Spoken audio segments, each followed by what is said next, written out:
All right. Hi, everybody. Hope everyone's having a good day out there. I'm going to sit on the ground here and do the show. So hopefully people come on. If they don't, they don't. Uh, Hi, this is Curly Lovey Dovey. She's been in a couple videos, but we figured we might as well just sit on the ground, talk a little bit of movies. Curly, what kind of movies do you most like? Well, sometimes when we relax, don't mind if I speak for her, we put on a Benji movie. And it's not like she'll watch the whole thing, but she'll look at parts of it, especially when Benji's doing some really good acting. Some really good, and by that I mean action. Benji is a dog of action. And for the love of Benji, Benji is abducted on his way to Athens and then has to escape from I believe, the Athens airport, and then is running around through the streets and even has to jump out of a window and land on a canopy. So that's an interesting movie for anyone that owns pets or doesn't own pets. I don't know really how someone gets the idea for the love of Benji, except that maybe they wanted to go to Greece and they already did these dog movie racket a couple times and they were successful. In fact, Benji Part One, I think, made over 50 million in theaters, with tickets costing like $2 back then. That means like 25 million or more if kids tickets. 25 million actual people went and bought tickets for Benji now. A lot of them probably are no longer with us, but shoot, man, there is a huge market for those movies. I'm not sure how the Netflix movie did on the Netflix Benji movie did, because I don't really hear it discussed all that much. But me and Curly visited the set of that, and that was quite a fun experience. At one point, I was, obviously, because look at her, she's such a beautiful dog. We were considering putting her in movies and television, but for now, we like to just take her as it is, like this. This is enough movie and television for her. She's a big dog. She don't need all that. She don't need all that. She's about 100 pounds, and she's a good dog. Yeah, real good dog. So as I left off last time, we was talking to TH of Finland, and we were talking to James of Twin Peaks Coffee Time. I was invited to a Google Live chat that he was doing, James. But for whatever reason, I was a little busy at the time, and I pressed the link, and it brought me to like an expired page. So I think, uh, not sure. Got to learn this internet a little bit better so I can participate in people's group chats and things like that. I'm just so honored to be asked to be a part of it, and hopefully Orc out there, I can set up a Google chat soon and have Orc, or maybe Orc can set up, because he knows how to do it, maybe on his channel, and he can host it, and then I can be a part of it. We'd love to talk to Orc. Orc's a very interesting chat. I've talked to him on here a couple times, and I'm looking to see if anyone's in the live chat. If you are, go ahead and write hello or write whatever you'd like. But this is fun. Usually I'm in a chair, and she's the center of the action now. Like she is all the time. She's such a good girl. Mwah, yes, a good puppy. Oh, so we might as well talk about dog movies or dogs in movies, what we like. A fun video. You can go ahead and reply about some of your favorite positive dog moments. We're not going to talk about the negative dog. Um, what do you call it? Negative depictions of dogs. Now, obviously, I reviewed People Under the Stairs earlier, and a dog meets his demise in that, with the Rottweiler. But that's a fierce Rottweiler and more of an enemy towards their goal. And although I don't usually like to recommend movies where that kind of stuff happens, that dog was definitely in pursuit of. Um, I don't know. I don't mean to contradict myself, but I find that to be a little bit of an exception to the rule, because they're trying to survive, and they come up with a creative way to get out of peril from the trained animal trying to get them. Another one like that. Oh, not Dead Calm. Is Dead Calm have a scene like that? Some other movie. I'll try to think. But like I say, we're not going to talk about the part in Fear that I'm sure everyone remembers regarding a dog that they foreshadow as soon as you see the dog. I don't like that kind of stuff. We like good doggies. We like good dog depictions in movies. We love when the good doggy depiction is happening in a movie. So some of our favorite dog depictions would probably be that Jack Russell Terrier mask.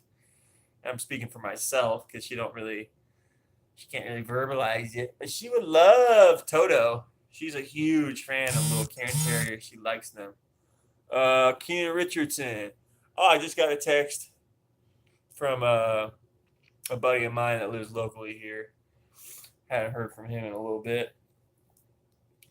Oh yeah, you've never met him, but you met some of the other buddies. Such a sweet dog. Just like kisses. So, what are some other dogs that you guys like in movies? I'm drawing a blank right now. There are quite a lot that I've loved through the history of film. I mean, I'm a huge Beethoven one, and I even like Beethoven second a little bit more. I haven't seen the other ones. Uh, Other dog movies, other dog depictions in movies that we like. Other dog depictions in movies that we like. What a tricky question this is. I thought I had some answers in my mind first of all, but whew, man. Well, it seems like I keep popping up with the ones that are exceptions to the rule, like the dog in Body Double. He probably leaps to his demise or his or her demise because that's like the end of the movie, and I don't know. It's meant to be kind of a punctuation to the rest of the action there at the end of Body Double. Anyone else out there seen Body Double? You like that movie? Get in the shot. Oh, let's throw the ball around a little bit. Show off your natural skills. Come here. Oh yeah. Want the ball? Oh yeah. Good dog. Want another one? Oh yeah. Want another one? No. So, how's everyone out there doing? Hope you're having a good day and enjoying. I believe there's some sheepdogs or border collies, something Australian shepherds, and Babe. I was always partial to those. To that dog. Um, Other ones I'm partial to. I'm not gonna just. I can't think of any others right now. It's crazy, just crazy. Obviously, Lady and the Tramp, but those are animated. So I don't know. We'll move on to something else. Let's talk about the box office. Box office this weekend. Wow, man. Alita's made what? 45, 50, 60 million in America, but it's made like 250 million worldwide. Going on some crazy multiples. But let's be clear. Just because you make a lot of money in Asia doesn't guarantee you a sequel because we're still waiting for that Warcraft sequel, ain't we? I haven't heard a damn thing about that Warcraft sequel. Even though it supposedly made a lot of money and was profitable worldwide. So let's, slow the horse on the whole thing that all you gotta do is make money in China and you'll get a sequel. That's not exactly the case. Oh, yeah. So, Alita, I believe, came in fourth this weekend. Number one on Friday night was Medea. Medea Family Funeral, or what have you.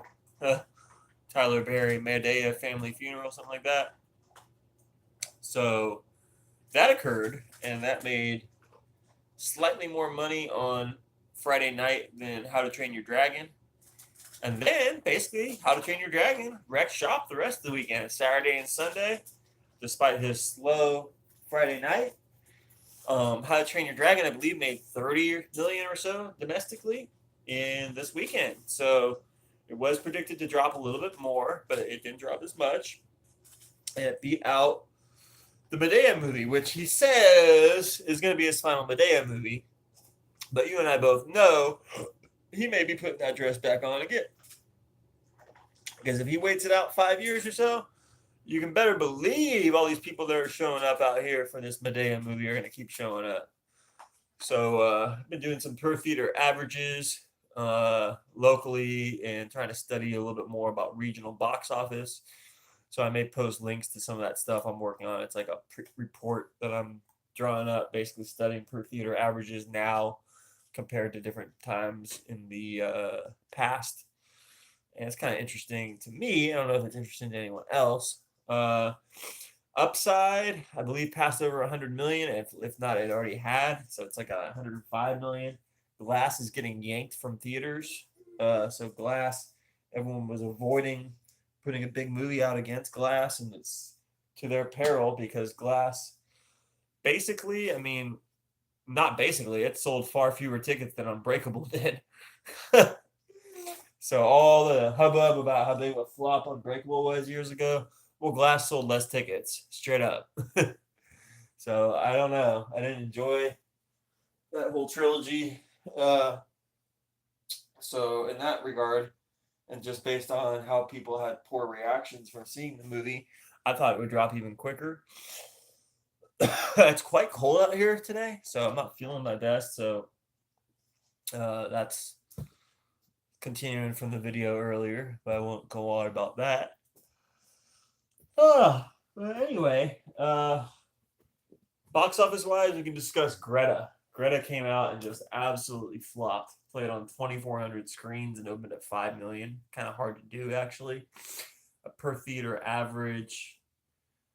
Oh man, it was like $600 on Friday night, and I know of theaters for sure where it was far fewer. I'm talking about 120, $200 per theater average. So yeah, man, I don't really know what's going on, how they decided to release a movie like that in 2,400 theaters.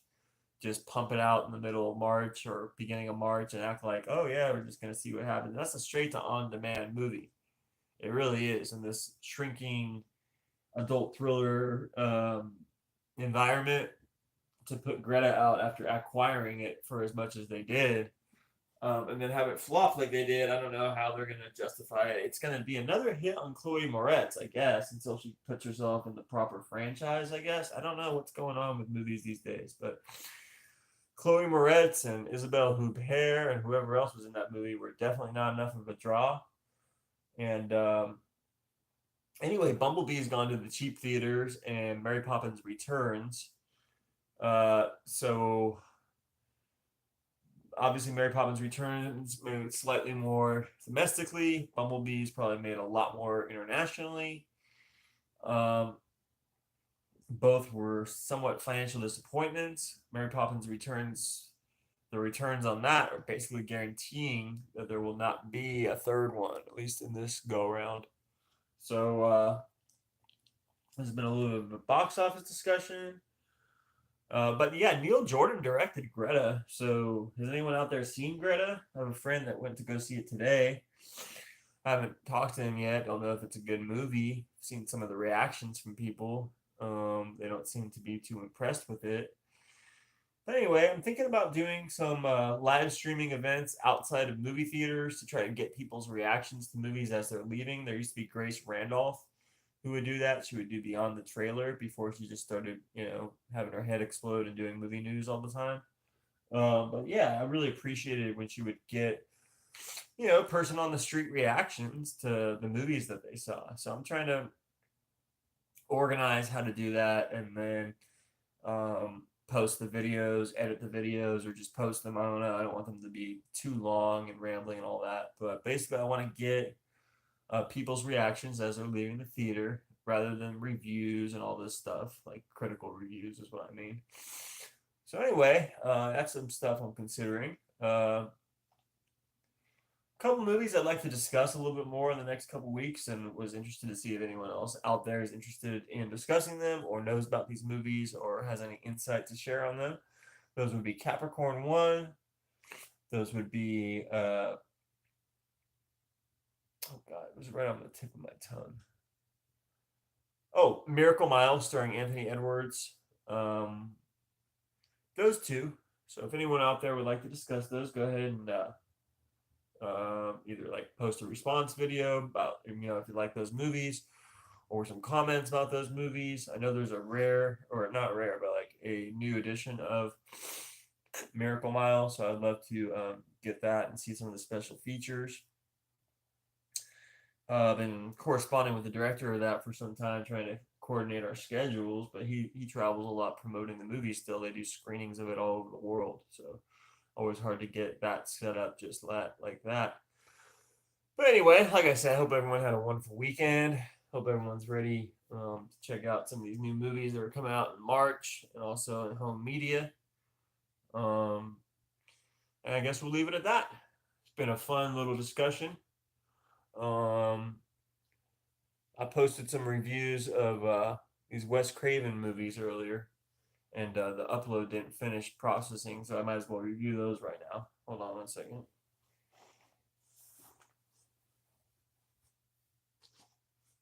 My Wes Craven horror collection is People Under the Stairs.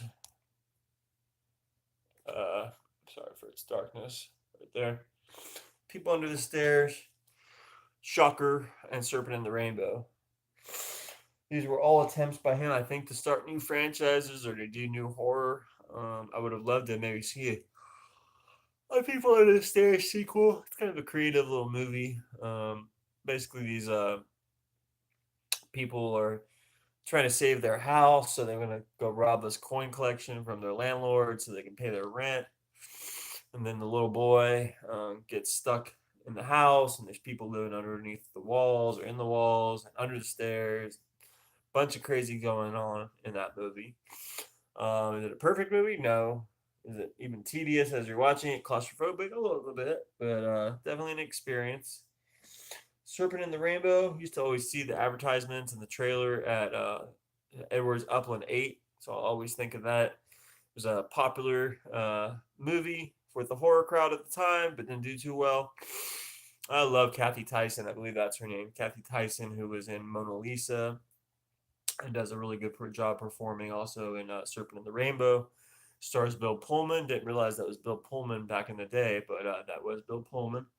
It's about a doctor or a guy that goes down to Haiti and he just basically gets involved in all this supernatural activity without trying to spoil too much about that film. I think you all would enjoy it. You may have already seen it. But this is a really good collection. Just no good special features, no special features of any kind. That's kind of a flaw, obviously. The third one, of course, is Shocker.